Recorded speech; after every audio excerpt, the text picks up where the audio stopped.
Hello, everybody. Welcome to Approaching the Pros, a college football-based production aimed to look at players from the time they decide to enter college all the way through their careers up to the point where one day maybe they themselves will approach the pros. I'm your host, Andrew Woodruff. You can find me on Twitter or X @_ Debbie Scout if you ever want to hit me up, ask any questions. After my last episode where I talked about the year one zero theory, but as a college freshman running back perspective, I decided I wanted to build off what I said last time, where I said there's a way to get an earlier edge to know what players at this position might be the ones worth taking a shot and which ones are the bigger risk. And so, again, let's go back to this. It's college football based production, really focus on college fantasy. And the way that normally happens is C2C. It's a growing sport with an opportunity to really go ahead and just stake your claim what players you really believe in by managing both an NFL roster and a college at the same time. Now, of course, there is Debbie Fantasy Football already out there, allows people to pick among the top dudes. But C2C really allows players to have these much bigger rosters with a mixture of guys they believe have that true NFL talent and the solid college production with maybe a shot at the NFL. My goal for approaching the pros this whole time has just been to create a way that we can track these player pathways as they enter and go through college before a shot at the pros. Again, since Debbie and college fantasy football as a whole is starting to still work its way up and gaining popularity, there's not a ton of places with the true process to help people start figuring out which players that we really need to be investing in and maybe even knowing better for even our dynasty teams later on down the road with risk of investment. Again, going back to what I talked about with that year one zero running back model, those guys who didn't succeed that ended up being much riskier assets, even at the dynasty level, when the NFL has already spoken and kind of said, hey, these guys are at least worth drafting. So, because of that, I really wanted to decide for myself that we needed to create a model that could view each class in a larger lens to kind of help us start figuring out which guys are worth the risk and which ones may have, some potential hidden gem qualities to them. So, because of this outlook, I wanted to be a better college fantasy football player myself. I decided by myself just go ahead and take on this challenge. Let's create a high school model for each of the fantasy football positions. Now, this model is extremely thorough, it's extremely in depth. There's over 1,600 players spread out across the four positions, 500 plus in each, the running back and the receivers, 200 plus in both the quarterbacks and tight ends, which is a lot more tight ends than a lot of people would ever take the time to invest in. And so these models I really feel like help give us a historical outlook to help us better establish a solid starting point for these different players as they go ahead and start their college careers and see how that plays out. And it really just kind of centered on a just simple hypothesis or a theory that I believe we can take when it comes to these guys that are worth investing in. And again, I kept it simple. It's a stud theory, right? These guys that we say are NFL studs have likely been studs even long ago when they were back in high school. It makes sense, right? If you're the best player in the NFL, you're probably one of the best players in college. You were almost always going to then be one of the best players at the high school level. And we can go back and we can find that data that proves it. And so what I did was I decided to sit there and create that into a process. That process, again, focused on the recruiting side. For the running back position, this will differ for each position I introduce. But for the running backs, it was about 53% of their final score for freshman running backs was based off the recruiting services. I don't have time to go through over 1,600 players huddle film, and hopefully I can find something that proves it and give my own film score. So what I use, the recruiting services, both their composite stars, their composite rating, that acts as my film grade by people who are paid and trained to go out and figure out which of these players should be ranked higher than others because they have traits that can succeed at the next level, right? So that's my film grade. Basically, half their score, a little over half their score, comes from the recruiting part. The other two kind of work together. Since this is a fantasy football model, I want to find the best fantasy football players. I really take the time to go back through that stud theory, their high school stats, and I turn it into the fantasy scores. And I look both at some different metrics I want them to hit with their stats, and what that looks like in a fantasy lens for fantasy points, of course. Things like rushing yards per game, or not rushing yards per game, rushing points per game and receiving points per game. And then I add that in to part of the process. So where it says down here at the bottom, it's got fantasy, it's going to make up about 42% of their scores. It says 5% is really high school scores or high school stats. We got to think about it. Fantasy points come from high school stats. So really those two should be more together. But I want to kind of differentiate a little bit with that just so you all are aware where I was coming from. And so what I did was I didn't just look at their last year in high school because it's not really fair to base it just off that 1 year where honestly all these players, if they're top quality 4-star, 5-star players, yeah, we expect great stats as seniors against these guys who are going to be mostly juniors, sophomores, and freshmen they're playing against. So what I did was I kind of took multiple years of their high school, what should be their best years, and I took those. And again, that's where I got my high school stats from. That's where I got my fantasy stats from. And I was able to add that into part of the process. Now, the thing I didn't mention at the bottom down there was called recruit types. I don't think it's fair to grade somebody based off different styles. And so each position has a different recruit type situation. If for running backs, it goes back to my earlier days where I did a study based off their high school weight. And I noticed it matters. Running backs who were built a little bit bigger, as my buddy Chance said back in an old podcast we used to do together, probably helps encourage from the day they show up on a campus to be focused on just knowing the playbook and just improving their skills. The guys who are a little bit smaller, they're coming in and coaches are not only demanding, hey, you got to know all these different assignments, you've got to know these plays, you've got to know how to do these different things. But hey, I need you eating, I need you gaining weight, right? So it just set up really well for running backs. I noticed if we break it into 3 different recruit types, you've got your feature guys, those big guys who already have bodies, weight-wise, that are ready for the NFL. The role players are just slightly underneath that, right? They can take on bigger workloads, but again, they need a little work on their body just to get it up to that stereotypical NFL weight that we like to see.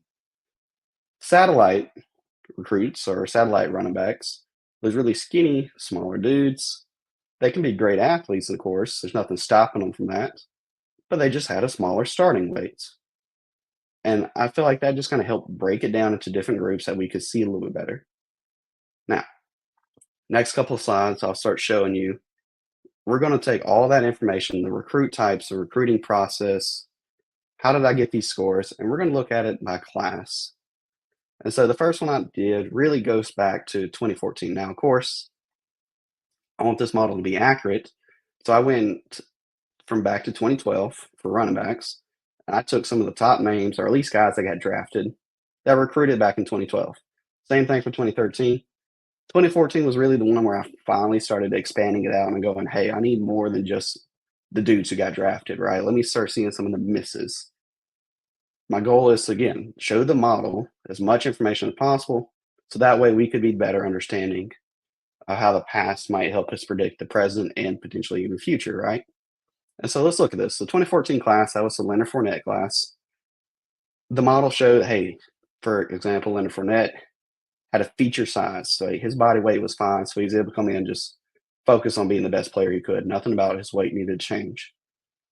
The model percentile, once it took all his stats and all that information, it put him into a really good score of 95+%. Now, for those who are listening, maybe you're not going to see this, but for those watching, notice, let's look at that right side. Now, I'm not going to take time to read all this across. It would take us forever, and I don't think anybody wants to listen to a podcast or watch a video that long. But let's notice, out of this class, it really doesn't hit on Dalvin Cook right below at 75%. I'm looking for 80s and 90s right now, and we'll get in more into details a little bit later with the rest. But let's talk about the 90-plus guys. Those are in green.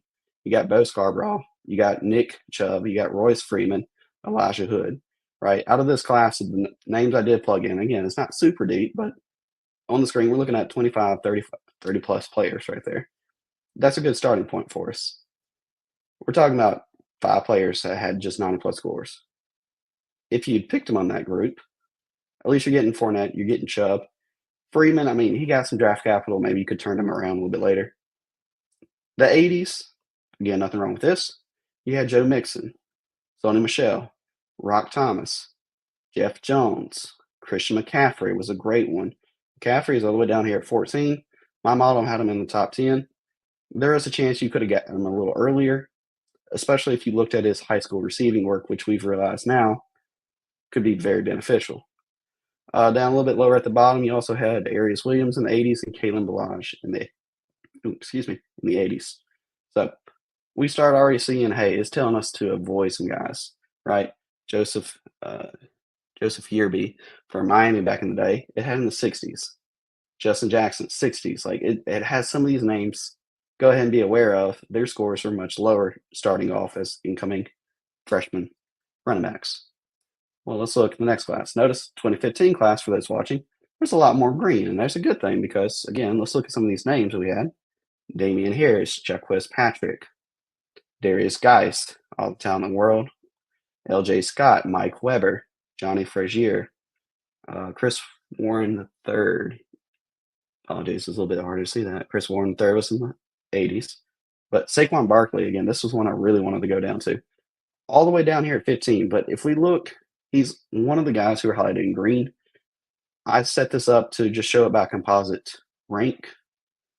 But if I had changed it to flip it and say, hey, just show me the top model scores or percentiles, Saquon Barkley should have been 4th in the 2015 class.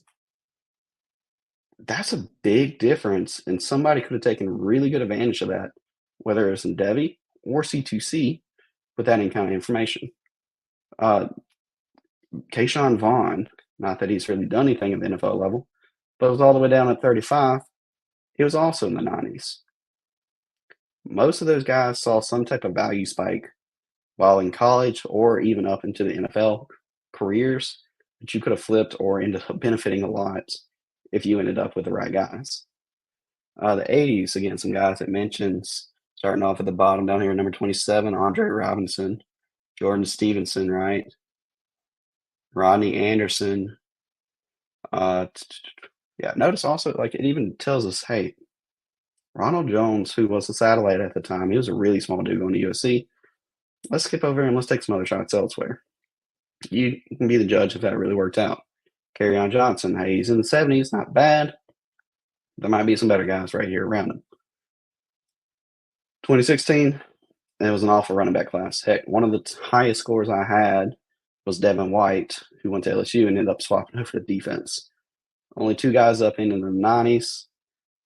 Several guys ended up in the 80s, but nobody really just stands out unless you want to look at the later ones. Josh Jacob, for example, number 36 in the recruit rankings for that year, ended up with an 83 score, which, if I look at that real quickly, would have been top 5 in the class.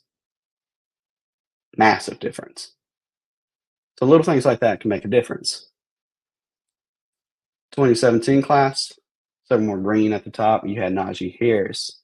You had Cam Akers was in the 80s right below him. Stephon Carr was in the 90s. That didn't work out. DeAndre Swift, though, J.K. Dobbins, Kylan Hill, Travis Etienne. Those were all guys in the 90s. Kylan Hill, Travis Etienne, again, late guys in the recruit service. One of the top scorers in my scoring system. So again, we're talking about 1, 2, 3, 4, 5, 6. 6 dudes in this class for green. 2 of them were outside the top 10 that you could have taken advantage of. After we get out of the green, out of the 90s, the top 80 score happened to be Jonathan Taylor. He's all the way down there sitting like a RB 27, RB 28. Again, I'm telling you, Jonathan Taylor in my system was marked 7th, not 28th or 27th by the recruiting services. A little different there. We can see these values that start working it out. And again, we'll look at more of this in a second. Let's keep going. 2018, not a big class that I really did a lot of digging into. I was still transitioning over from, hey, let's find the guys who made it to the pros versus, hey, let's go ahead and just start plugging in some of these guys we know. But let's look. Zamir White, one of the highest scores I ever had. It's unfortunate what happened with him with his injuries, but people are starting to hype him up now. Model agreed he should have been number 1, just like I said. Some other guys, Damian Pierce, Asa Martin, Master Teague, right? Damian Pierce at least did have that one great year. You could have got him really cheap, but it notice it's not giving us a lot of guys who are highlighted either orange for 80s or green for 90s. Heck, the orange was only Keontae Ingram, Maurice Washington, Jashawn Corbin. This would have been useful to know that, hey, okay, maybe let's not take so many shots at this because it's unlikely you're going to land James Cook out of this class. All right, these things just are unlikely. 2019, it had Trey Sanders and John Emory Jr. up at the top. Both of them ended up in the 70s for my model. It said Jerrion Ely was the best scorer, who was third in the class, so you still would have paid a premium. But again, for those who can't see it, there's only one other person that's marked green in this whole list. Ironically, again, it's around pick or RB 30 in this class, RB 28, Brees Hall. He was the only other one that was marked in the 90s.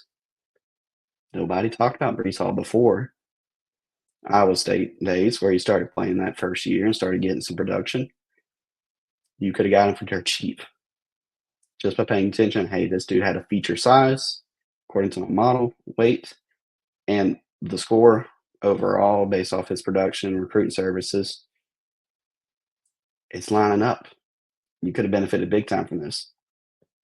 After him, I believe the third highest score in the class. Let me double check, look at it. Yeah, no. Actually, the third highest score in this class actually would have gone to Tyrion Davis Price, who at least got day 2 draft capital.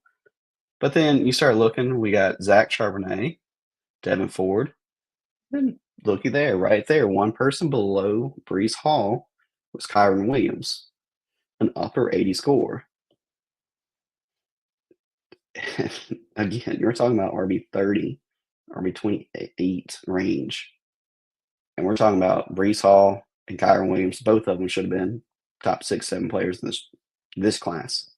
We're starting to see where the value comes in.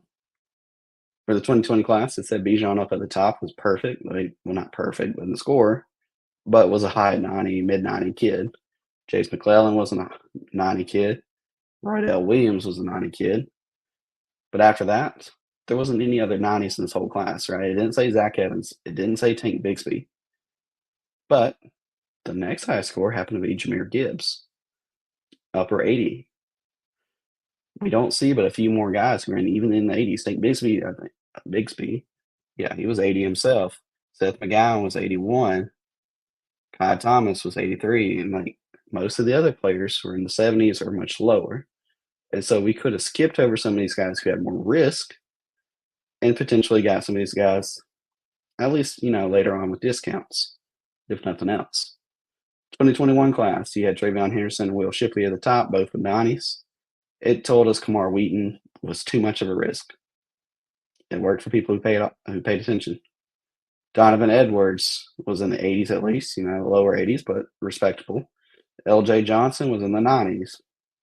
That didn't work out, but went back, and I even threw in athletes here, so we'll see. Braylon Allen would have ranked, according to the recruit services, if I just do about recruiting rank or rating, would have been about 14th on this list, but he was one of the 4 guys in this class that had the 90s.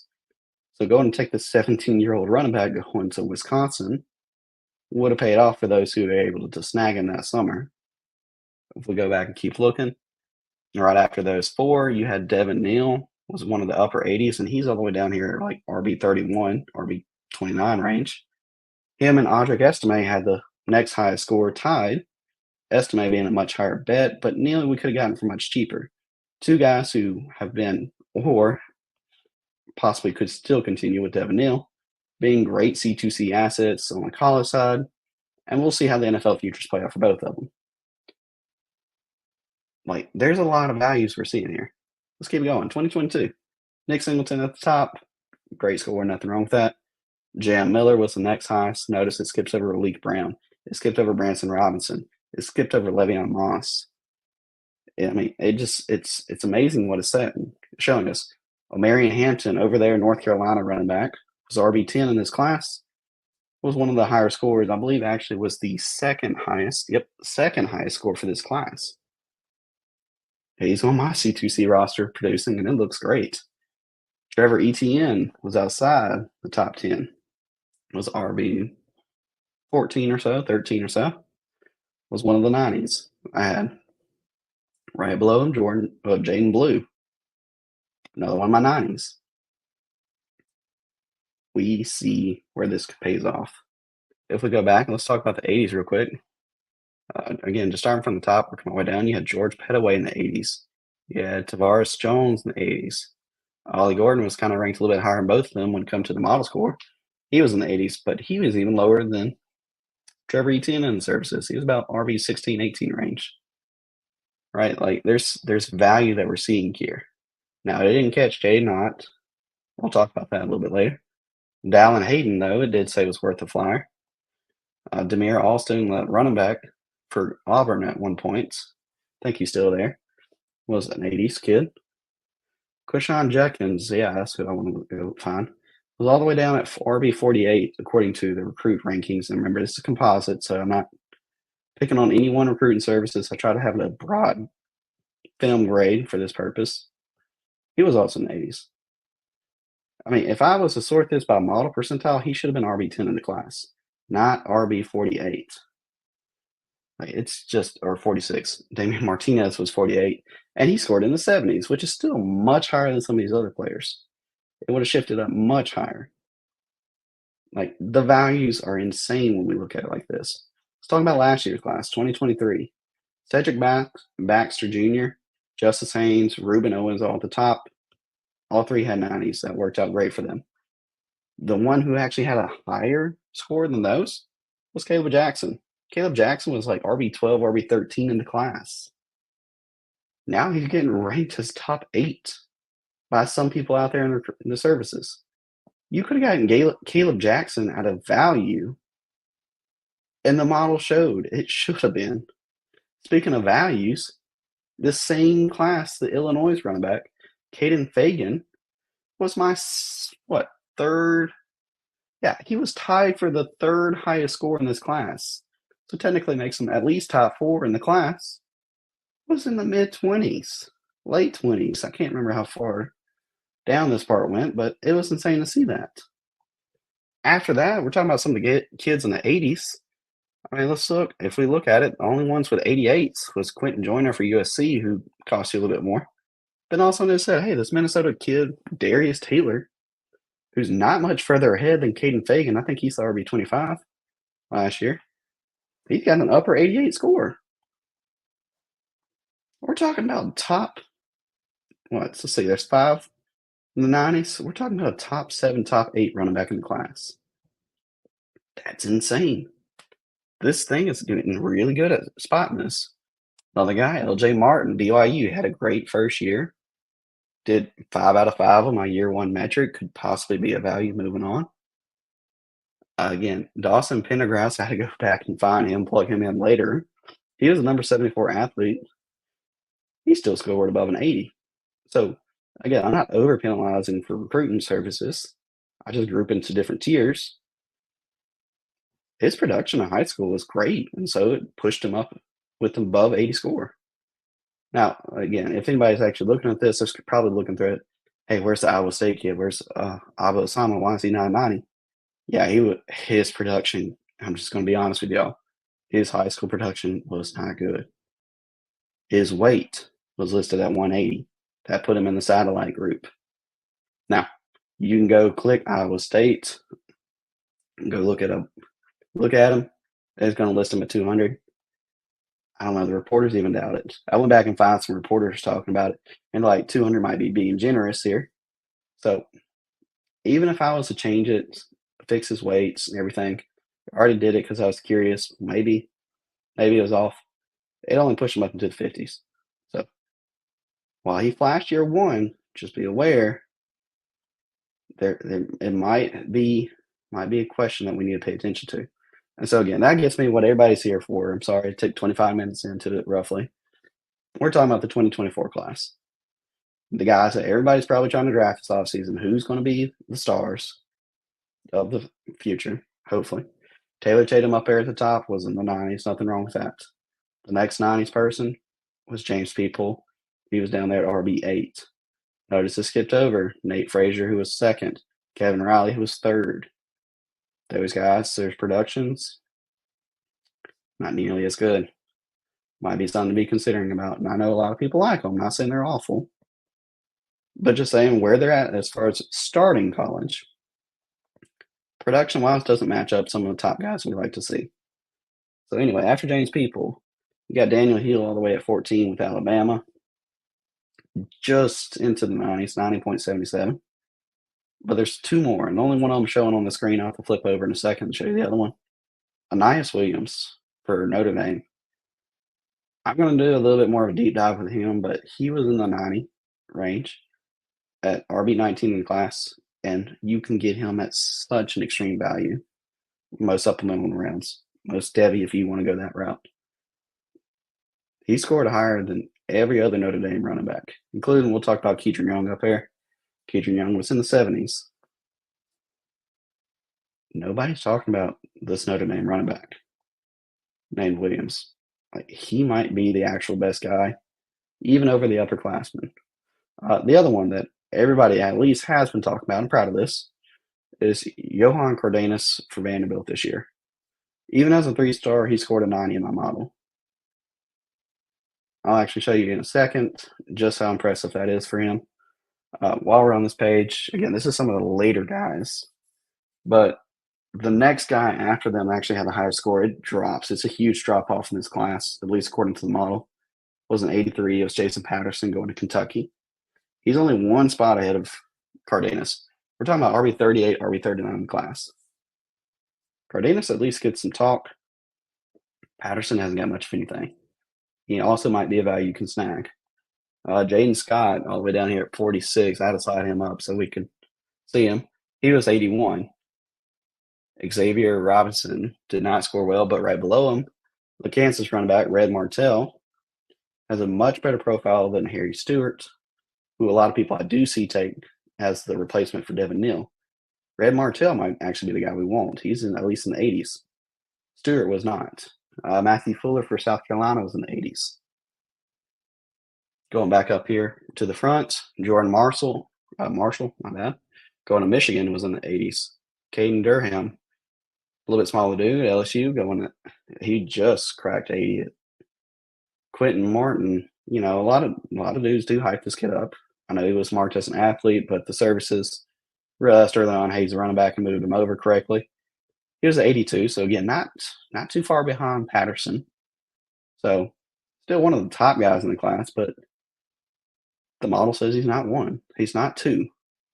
And yes, I'm leaving off some names. Notice Cameron Davis, who everybody hypes up from Florida State. His profile is kind of weird. I believe he played quarterback, if I remember correctly, in high school, and I don't count the passing stuff when it comes to running backs. And so it basically means part of his game is missing to me, the receiving work. So again, for now, his score is low. But remember, this is only just as they enter college. The whole point of this model is just giving you a starting point. I have other models that are going to help show the full career path. I'm not kidding about following these kids' careers and just sit there and update the scores year after year after year with how their career is playing out. And we see different metrics that can show us what that looks like. Just a couple more kids. There's Florida running back Daniels. He's number 16 in the class. He was in the 80s. Again, notice he also played quarterback, I believe, some. But his profile just showed more. So he ended up being slightly higher than Davis, who I just said had the same thing. And again, this is coming out late at night, so I'm trying to recall this from memory for y'all. Arkansas, really big dude, Braylon Russell, was the only other running back in this whole class that scored above 80, or at least 80. Again, they said it's a weaker class, but there might be some value we're getting for those of us who are playing C2C. And so, again, let's look at this a different way. Let's talk about the 5 stars, right? Notice, again, if I just took all my 5 stars, just like 36 kids here, and I just put them by model percentile, where they ranked according to the model, how do they score? You got a lot of dudes up here near the top that we like. Najee Harris, Samir White, Nick Singleton, Bijan Robinson, Fournette, Derrick Henry, Nick Chubb, Trevion Henderson, Justice Haynes, Cedric Baxter, DeAndre Swift, Reuben Owens, for some of us. all above 90, right? They scored super well. Damian Harris technically also was up there. I don't know if anyone was super thrilled how he turned out. Same thing with TJ Yeldon and so forth. Will Shipley, we'll see about that one. Joe Mixon, upper 88. That's good to see. Notice, again, it starts dropping off pretty quickly after that. Okay, guys like Cam Akers was just barely cracking 80. Dalvin Cook was definitely a miss on my part. He hit 75. But Zach Evans, also 75. John Emery Jr., Trey Sanders, Keith Marshall, Miles Sanders. Those are also low 70s. So those didn't really work out for us. Guys below that, Kamar Wheaton, Duke Johnson Jr. You can look at the other guys like nobody really stood out there. So just because they were 5 stars, my model said just rush and draft them. The score is pretty up there, and you believe in the profile, then it was worth it. Take that shot. But if they started dropping, hey, you need to start going back and asking yourself, watch the film. Is this dude's traits going to overcome the lack of production from high school? Let's take the 4 stars. Now, there is a huge list of 4 stars in this model. That's where most of my running backs fall into if they're not 3 stars. I can't put them all on here for y'all. It would take forever. We're going to just look at some of the top dudes. So really, I just took the guys who are like 88% or better, and let's put them up here. Notice Darius Guice has the actual highest score in this model up at the top. Zeke Elliott had a 96, again, one of the top guys. Caleb Jackson was the top dude from last year. He's above 95. Saquon Barkley, almost a 95, right there, high 94. Taylor Tatum, 93. That's what I said was the top 2024 kid. That's good to see. Caden Fagan, still in the 90s. James People, again, another 2024 kid for Ohio State. 90s. Travis Etienne, Jam Miller, Brees Hall, Alvin Kamara, all 90s. That's great to see that. J.K. Dobbins was even at 90. Todd Gurley, right? I threw this way back. I said I went all the way back to 2012. Todd Gurley even scored a 90. Some of those top dudes that just missed the 90 mark. We're talking about Jonathan Taylor, Jahmyr Gibbs. Hopefully Ollie Gordon works out for Oklahoma State. We'll see how that plays out this year. Pending, I know, some off-field stuff, but we'll see. Tyrion Davis-Price was also right there at 88. I mean, we like these dudes. Most of us have talked about these dudes or supported them. I mean, I forgot Marion Hampton up there. There's another dude getting some off-season hype this year. These are dudes that we've talked about and we like. Obviously, they're not all hits, but I promise you, you're going to want to take most of these dudes versus the dudes who are at the bottom.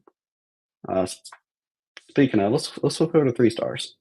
3 stars, and this is where I wanted to go back to the Cardenas kid that going to Vanderbilt this year. He scored a 90 in the model, but if I was to sit there and change it to what I call a perfection score based off the highest score possible for a 3-star running back, he scored the max. Dude did it all. He's not just a downhill power back, but he also showed enough receiving work on a per game basis, right? Because remember, high school schedules vary a lot more than what we know for college or NFL level. And so I'm not going to penalize a kid for playing 20 games versus 24 games. But that's why I want to make it on a fair playing field, put this on a per game basis for these kids. Because, again, the kid who plays 35 games but gets 3,000 yards, yeah, someone's going to hype that up. But, hey, I can point to this kid who played 21 games and got like 2,900 yards. Which one of y'all think's better, right? And so it tries to weigh and get out fairly. And I try to do the same thing for my 3 stars. I want to see where they're at. Well, let's look at the rest of the kids up here at the top. For 3-star running backs, after Cardenas, you had Darius Taylor, who had a phenomenal 5-6 game stretch last year. Devin Neal, who we know who he is, doing well. L.J. Martin for BYU. Quinshon Judkins. And then that's the other kid from 2024 I just want to hype up, Jason Patterson going to Kentucky. That's your top 6 3-star running backs this model has. I mean, if we stretch it out just a little bit further, let's go closer to top 12 or so. You got 2 more 2024 kids. Jaden Scott going to North Carolina State. Red Martell to Kansas. Hopefully maybe a replacement for Devin Neal. And then Dawson Pendergrass for Baylor. Those are the other guys who are among the top 12 that really stand out to me. Still in college or about to Possibly. Again, let's hope Judkins goes pro. He has all the talent. Like, just because you're a 3-star doesn't mean you can't be relevant. My model shows, hey, these kids up here at the top know them. And again, not all my model has is 3-stars, 4-stars, and 5-stars. It does have some lower guys, and so that's what I want to show you next.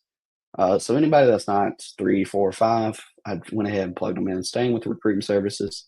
Obviously, recruiting services are very low on them. And then I still plugged in their high school production for those I could find. Notice these are all the guys that were below 3-stars, but still had above 40 in the model percentile. Algier was up here at the top. He had a great year before getting replaced by one of the best dudes there is in the NFL. Cameron Scatabo, I believe, is in college right now with 47%. Elijah Mitchell, Isaiah Davis just got drafted. Austin Eckler, I know he went undrafted, but look how that turned out for him. Ramondre Stevenson, Chase Edmonds, Jordan Howard, DJ Giddens, I believe Kansas State was the only other one that's in the 40s. So for those who are taking some deep shots on Scatabo, DJ Giddens for C2C purposes, that might work out for you. There actually might be some long-term potential because, again, these are all the guys who didn't score highly in recruiting services, but their production profile pushed them up high enough. Let's tie this in. In the last episode, I talked about the year 1-0 running back model, and I based it off 3-stars, 4-stars, 5-stars. I showed you the seasons was 2012 through 2021. Big old sample, showed how many got drafted, and I broke it down into a 5-part test. 20 rushes as a freshman, 100 rushing yards their freshman year, 5 receptions that first year, 30 receiving yards, and just 2 offensive touchdowns. Let's look at how this plays out now if we take the model as a high school running back level and then apply this just as year 1 test to it.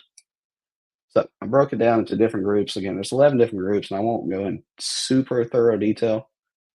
I'll focus more up here on the top because I had 2 top tiers.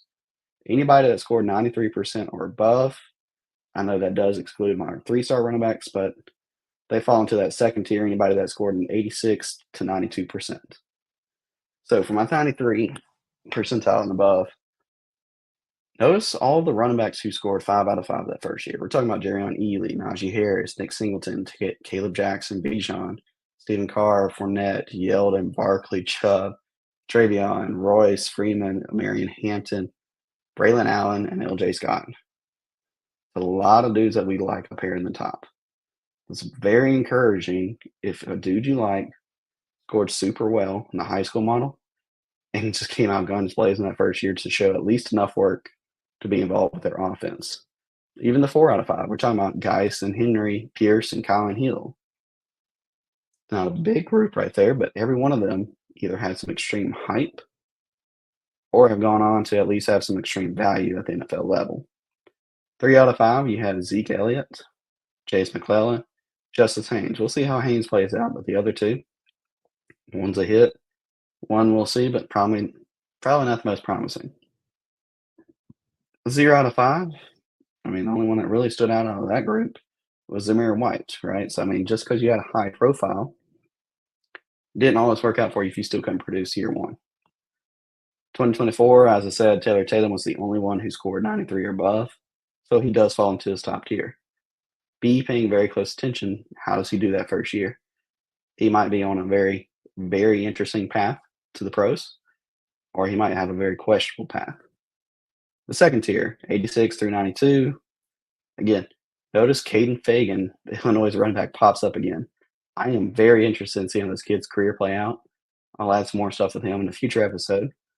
But after him, again, let's talk about just some of the top names. I'm not going to read all these. Let's go CJ Baxter, Travis Etienne, DeAndre Swift, Ruben Owens, watch out for him, Trevor Etienne, Breece Hall, J.K. Dobbins, Shipley, Gurley, Jonathan Taylor, Darius Taylor, Ollie Gordon, L.J. Martin, Christian McCaffrey, right? Notice still does well. Devin Neal. It does well. It shows out really well. There's not a lot of other kids right here in the middle that's super interesting, but let's look at the 0 out of 5s. Some of the hits, Alvin Kamara, Jaden Blue, we'll see about, right? Joe Mixon, Kyron Williams, I talked about him last episode, Audric Estime also. So I did notice I did leave off Alvin Kamara and Joe Mixon. They weren't in that data sample I got, and I didn't think to add them, so that's on me. So that's actually 2 more hits out of the 0 out of 5 group that I left off. But really, let's think about it. The only dude I said was truly a hit, besides Tony Pollard, was Kyron Williams. Well, the other 3, 2 of them for sure hits, Kamara, Mixon, were both highly rated in my high school model. Zamir White, we'll see how he does, but was also highly rated in my model.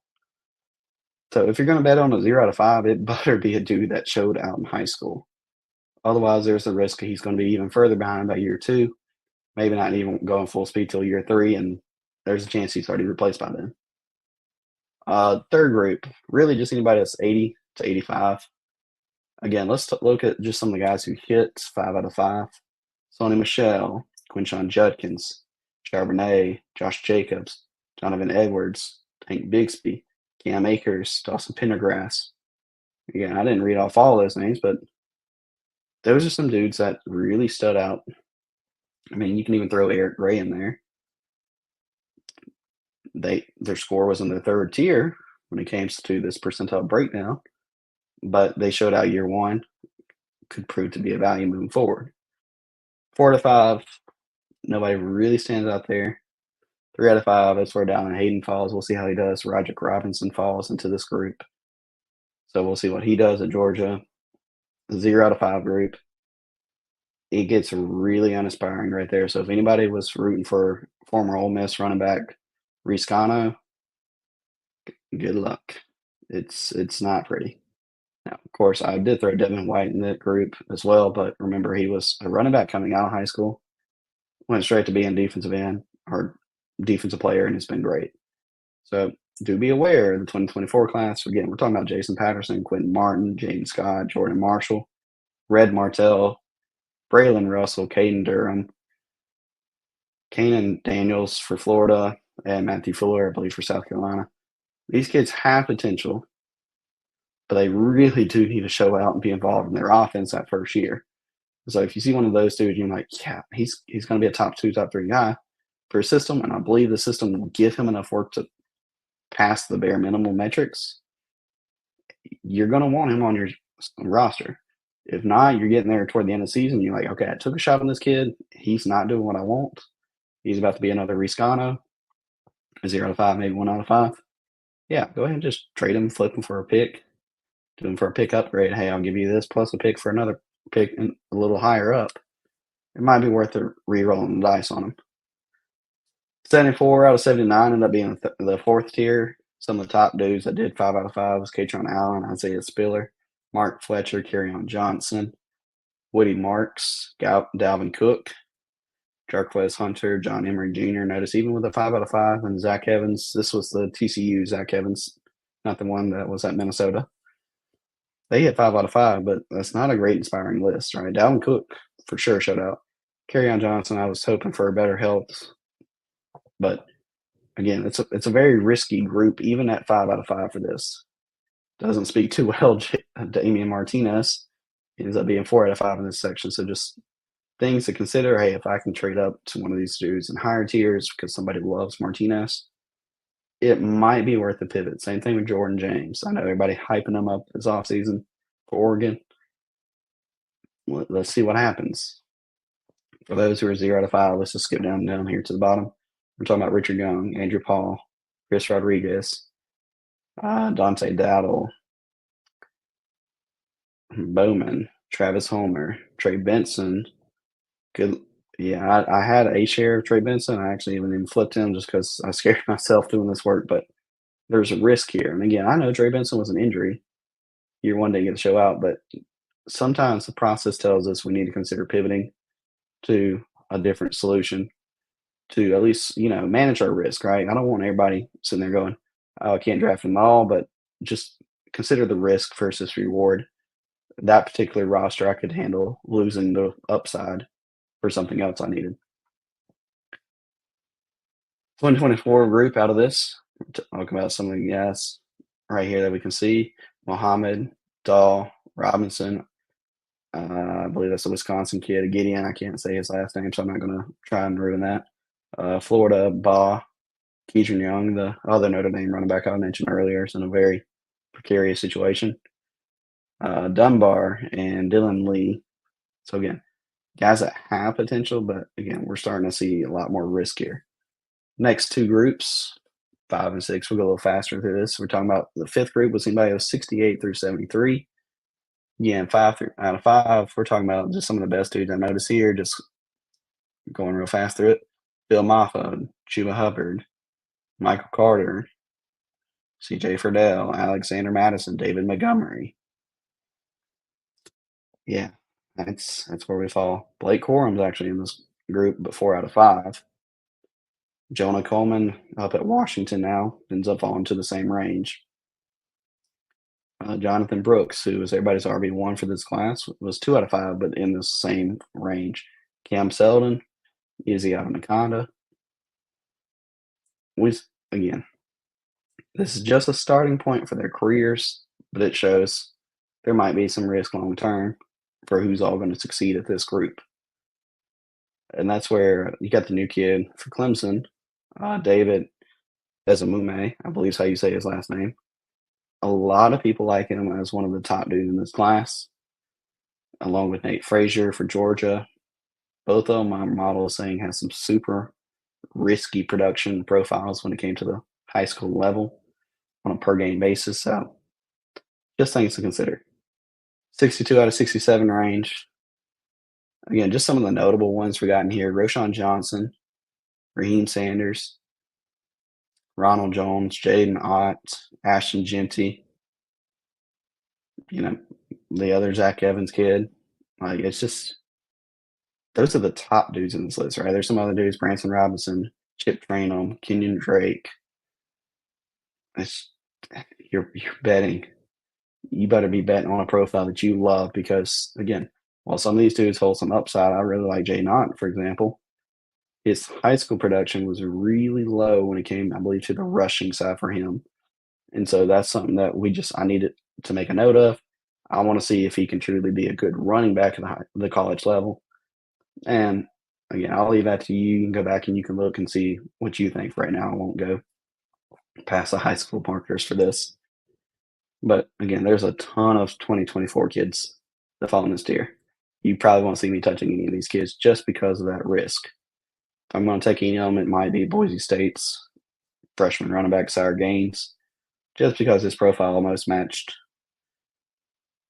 on the same percentile score as what Ashton Genty did.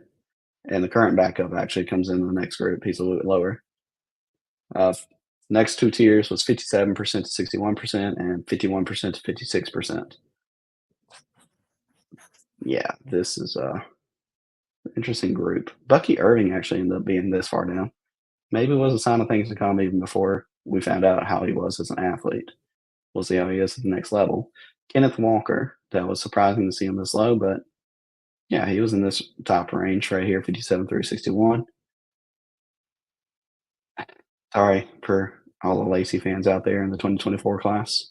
Yeah, the model does not like him, and this is where he, Cam Davis, Harry Stewart, and some of the others fall. So you're going to want them showing out that first year. Otherwise, their career paths look very, very dangerously low. 51 through 56, you had Kareem Hunt, one of the top dudes in this group. Alton McCaskill was a 5 out of 5. Haiti got hurt. I was really interested in seeing how he played out. We'll see how it does moving forward for him. Clyde Edwards-Helaire scored super low, 1 out of 5, and had a low high school rank. Maybe it would have been a good example for dynasty players to not take him over Jonathan Taylor, for example.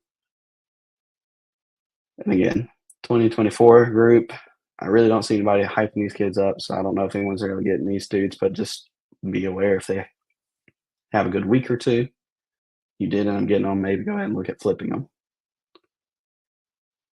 Yeah. Next three groups at the bottom, it's rough. I'm not even pretending to lie. Sean Tucker, for example, love the kid. I wish I'd paid more attention to my model at the time, or at least I wish I'd fixed it to this version faster so I could see this. Scored in the 45 to 50 range. That was my ninth group right there. It wasn't good for that purpose at all right there. And again, that's one of the most notable names in the whole group, George Holani or Holoni. I don't actually know how to say his name, so I apologize about that. And I mean, just a bunch of dudes. Benjamin Hall, I did see some people mention him for Michigan.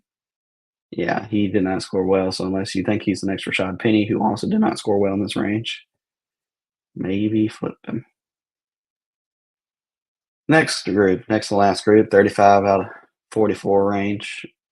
Just nobody really interested in here besides James Cook. You want to look at one right there. Parker Jenkins, I noticed some people recently mentioned him as a value for more probably a college production-based play. He did score 5 out of 5, but model says he's super low. So if you see someone ranking him a little too high versus one of the top dudes I was talking about in the top 3 tiers, I would say, look at seeing what the value might be to flip him. Yeah, Zach Moss ended up in this group, Isaiah Pacheco. So again, it's not the end of the world, but you're still betting on outlier profiles. Let's see. I wanted to make sure I didn't leave off anybody else that stood out in this group. Yeah, nobody really stands out there. Jordan Lyle, I know somebody has mentioned him. Be careful. His high school profile is very rough, and it's not just the size issue with him. So we'll see where that's at. Anybody else less than 35% just fell in this last tier. Again, I think the Iowa State running back, Sama III, was probably the most interesting.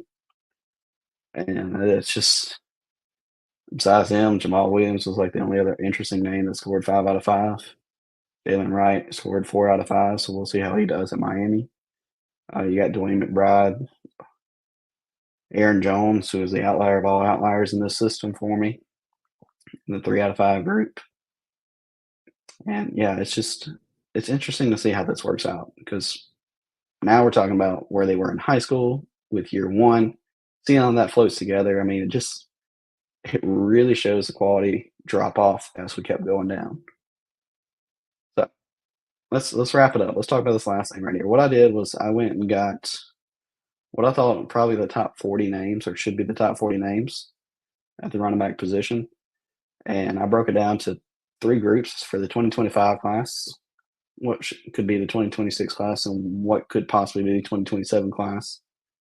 And I just kind of listed them along with their high school model scores, how they did that first year 1-0 model test. And I broke it down basically 1 by draft class, 2 by year 1-0 model scores, and 3 just by their high school model scores. And so let's talk about some of these 2025 kids. Nick Singleton, Trayvon Henderson, Perry Hampton, Trevor Etienne, Ollie Gordon, Devin Neal, Quinshon Judkins, Donovan Edwards, Kaytron Allen, Jarquez Hunter, Phil Maffa, Raheem Sanders, Ashton Genty.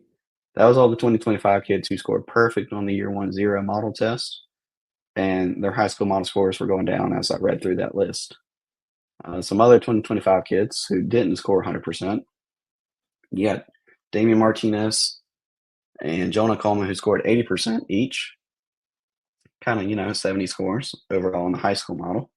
In the 60s, right below it, you got Jam Miller, Dallin Hayden, Jordan James. I threw in a couple zeros. Remember, I did talk about Jaden Blue might end up getting some work this year. He's a real question mark, but scored super well in the high school model, just did nothing his first year at Texas. I'll let you be the judge of whether or not he should have gotten some work based off of the backfield at the time. Cameron Scatterbo and DJ Giddens, those 2 4-stars I talked about, they were definitely year 1 zeros in the running back section. But for such a low recruit rank, their production profiles from high school kind of show, hey, these guys might be interesting to know. For 2026, you notice I got Caleb Jackson, Caden Fagan, CJ Baxter, Ruben Owens, Darius Taylor. I threw in LJ Martin right here, Dawson Pendergrass, Mark Fletcher, Justice Haynes, and I threw in Rajak Robinson the second just because he did have, a decent high school profile. He was in the 83 percentile, and he was a 60% on year 1-0. So I mean, there's some hope. It's probably not as high as some of these others I've named, but maybe somebody note. 2027, I just threw in the guys who I My model says they're the top dudes. I'll let you be the judge. Taylor Tatum, James Peoples, Daniel Hill, Anais Williams, Johan Cardenas, Jason Patterson, Quentin Martin, and Jaden Scott. And so, really, that kind of wraps up what I call the high school model for my running backs. I'm glad to be able to finally show it. Some big takeaways for me again was just pay attention, one, to the weights of the running backs coming out of high school. They're honestly normally within 10 to 15 pounds of whatever they end up being by the time they leave college. And again, that's if the college didn't inflate some of their numbers. So typically that's where we end up seeing them by the time they weigh in at the combine. If they get to go to the combine, is they're within 10 to 15 pounds. Depends on if they have 3 years, 4 years, things like that can affect that. So the weight really does help break it down if you want to focus more on the feature guys and the role players versus your satellite backs. The high school production matters. And again, it's not just senior year. It's not based off just total numbers because, again, I told you some of these kids are playing 30 games. Some of these kids are playing 20 or less. It just depends on whatever I can find. I take the time to go in and get all these stats, put it in, and I break it off in tiers for different metrics and see how they do. This is a fantasy football model. This is not meant to be a true rankings, but just to provide some analysis on maybe which guys might be better values than others, which ones may be more risky as you're debating, hey, which players do I want to put on these C2C rosters? Because I don't want a bunch of guys who are risky. They're more likely to end up next year starting from scratch with maybe one hit. If I throw in some of these other dudes who have what looks like better high school production profiles, I'm more likely to end up with a long-term roster that I can enjoy. And so really appreciate taking the time. I'm looking forward to some more episodes with y'all. Until then, again, just keep watching the film, look into those stats for me, and let's keep looking for these future legends of tomorrow. Have a good one.